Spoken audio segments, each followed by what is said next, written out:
At the end of the 19th century, European powers carved up an entire continent. Africa, rich in land, minerals, and people, became a prize in the ruthless game of empire. They called it the Scramble for Africa.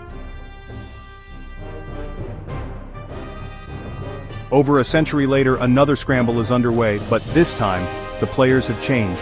From London and Paris to Beijing and Shanghai.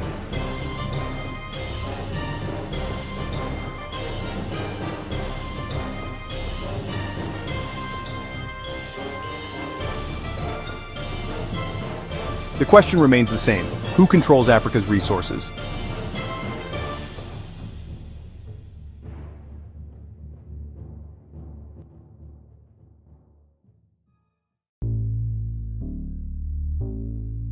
In 1884, European powers gathered in Berlin. With a few strokes of ink, they divided Africa into artificial borders, ignoring tribes, kingdoms, and cultures.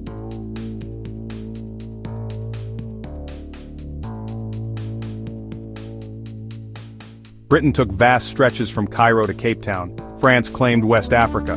Belgium's King Leopold turned the Congo into his personal plantation of horror. Germany, Portugal, Italy, and Spain joined the race.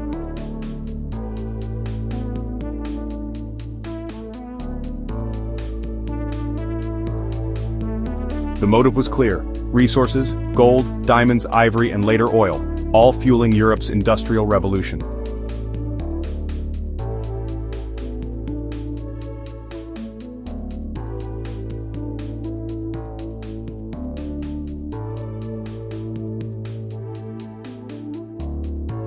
But Africa paid the price: forced labor, famine, massacres, and borders that still spark conflict today. The scramble was not just about land, it was about power, wealth, and global dominance.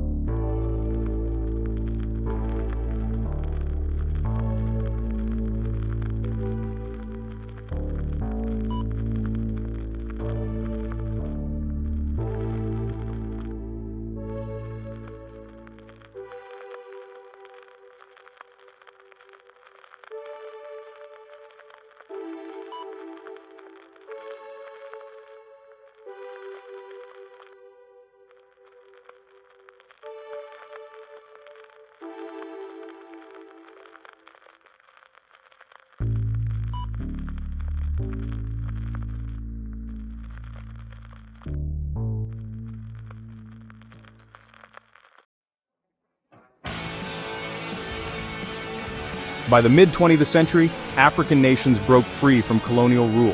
Flags of independence replaced European banners. But true freedom was harder to win. Colonial borders left behind divided societies. Resources that should have built prosperity became a curse, what economists call the resource curse.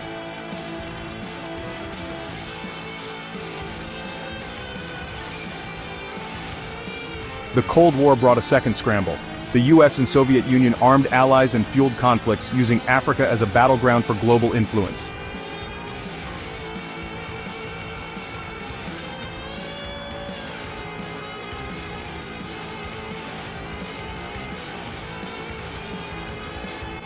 For ordinary Africans, hope often gave way to poverty, corruption, and endless struggle.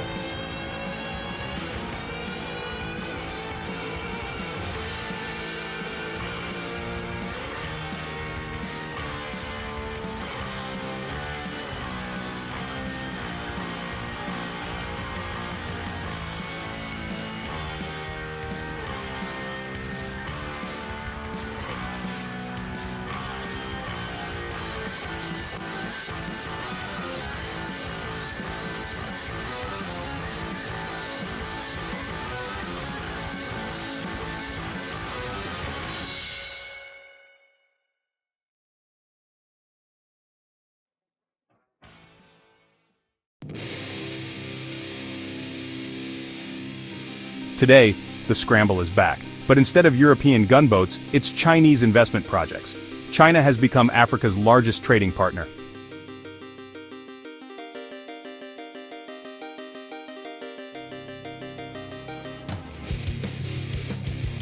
Roads, railways, ports, and skyscrapers rise across the continent, all financed by Beijing.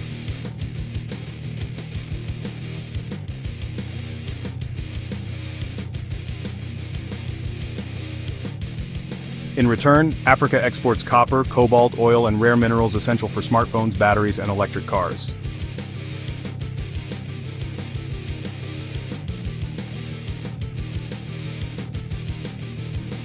Supporters call it a win-win partnership, infrastructure for Africa, resources for China, but critics warn of neocolonialism.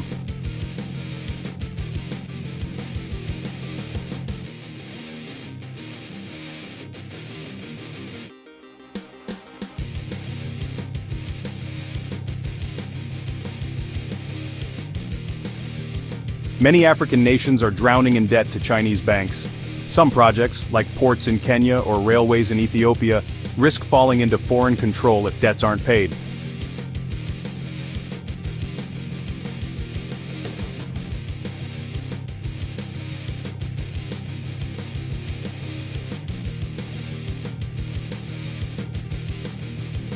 And just like the old colonial powers, China's goal is strategic dominance, securing food, energy, and influence in a continent of 1.4 billion people.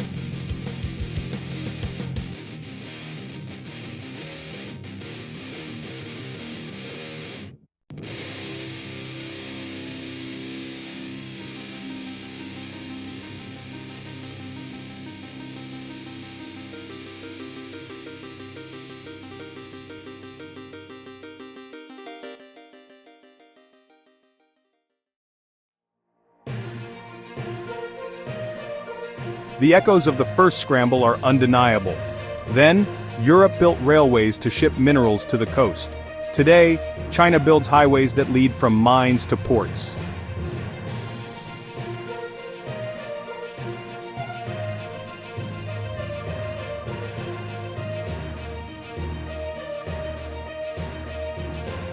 Then, African leaders signed unequal treaties at gunpoint.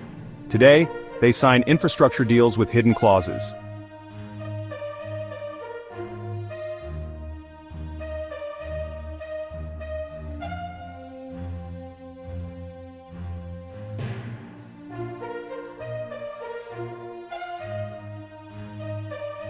The methods are different, but the core struggle remains the same: Africa's wealth fought over by outsiders.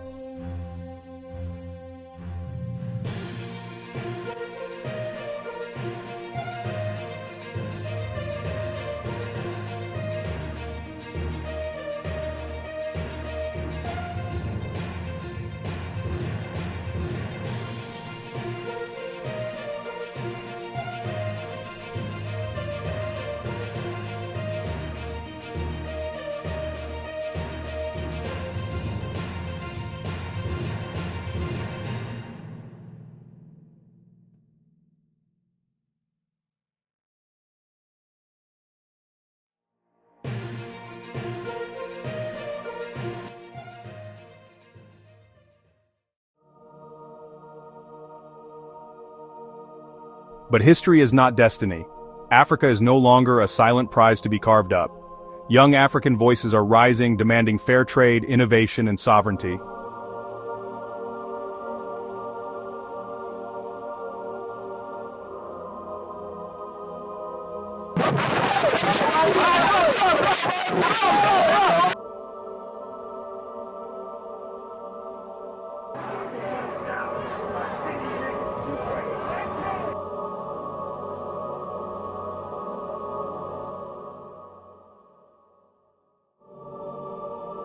The future of Africa will depend on whether it can escape the cycles of exploitation, colonial or modern, and turn its vast resources into power for its own people.